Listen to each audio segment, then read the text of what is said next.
America से जब 104 भारतीय लौटे तो वो अकेले नहीं थे।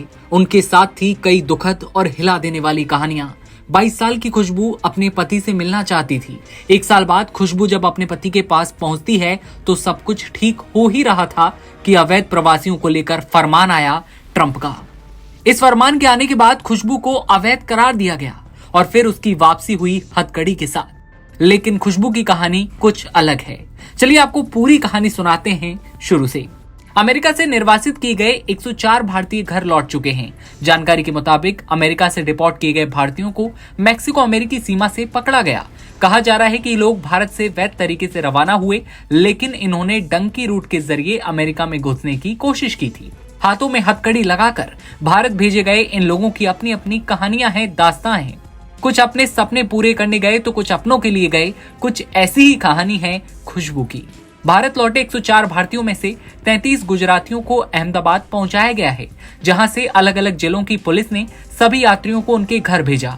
इन प्रवासियों में वडोदरा जिले के पादरा तहसील की एक 22 साल की लड़की भी शामिल थी, जिसका नाम है खुशबू पटेल।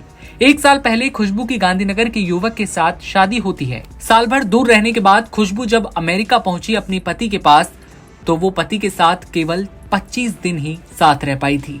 उसके बाद उसे अवैध साबित कर दिया जाता है और फिर हाथों में हथकड़ी लगाकर वापस भारत भेज दिया गया। फिलहाल खुशबू के पति अमेरिका में हैं। बता दें कि खुशबू ज्यादा पढ़ी लिखी भी नहीं है, इसलिए उसे मालूम नहीं है कि उसके कौन से डॉक्यूमेंट्स में कमी थी। हालांकि उसके परिवार वाले बताते हैं कि खुशबू टूरिस्ट वीजा पर गई थी, लेकिन उसके कौन से दस्तावेज कम पड़ गए वो अमेरिकी सरकार ही बता सकती है। खुशबू के भाई ने मीडिया से बात करते हुए कहा कि खुशबू अभी परेशान है और बात करने में उसे 2-4 दिन और लगेंगे। उन्होंने कहा, हथकड़ी पहनाकर लाए जाने का ट्रॉमा जरूर है, क्योंकि उसने कुछ गलत नहीं किया था।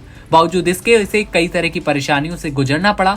ऐसी और भी कहानियां हैं जिसमें डिपोर्ट किए गए लोग और उनके परिजन बेहद दुखी हैं। किसी का कहना है कि उन्हें एजेंट ने झूठ बोलकर अवैध तरीके से अमेरिका भेजा था और वे वहां फंस गए। कुछ लोग अमेरिका पहुंचने के लिए लाखों रुपए के कर्जे में डूब गए, साथ ही अब परेशान हैं।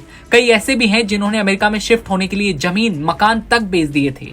कई लोगों ने लाखों रुपए लगाकर अपने बेटे, पति और करीबियों को अमेरिका भेजा था, लेकिन जब वो वापस लौटे तो हर कोई टूट चुका है। घरों में मातम पसरा है। बस नम आंखों में एक ही सवाल है कि क्या सब कुछ ठीक हो जाएगा। खुशबू की कहानी भी कुछ ऐसी है। 25 दिन अपने पति के साथ रह पाती है और उसके बाद उसे अवैध साबित कर दिया जाता है और हथकड़ी लगाकर और 103 भारतीयों के साथ वापस भारत लाया जाता है। ऐसी कहानियों पर आप क्या कहेंगे, कमेंट सेक्शन में बताइएगा। और देश दुनिया की तमाम खबरों के लिए आप बने रहिए एनबीटी ऑनलाइन के साथ।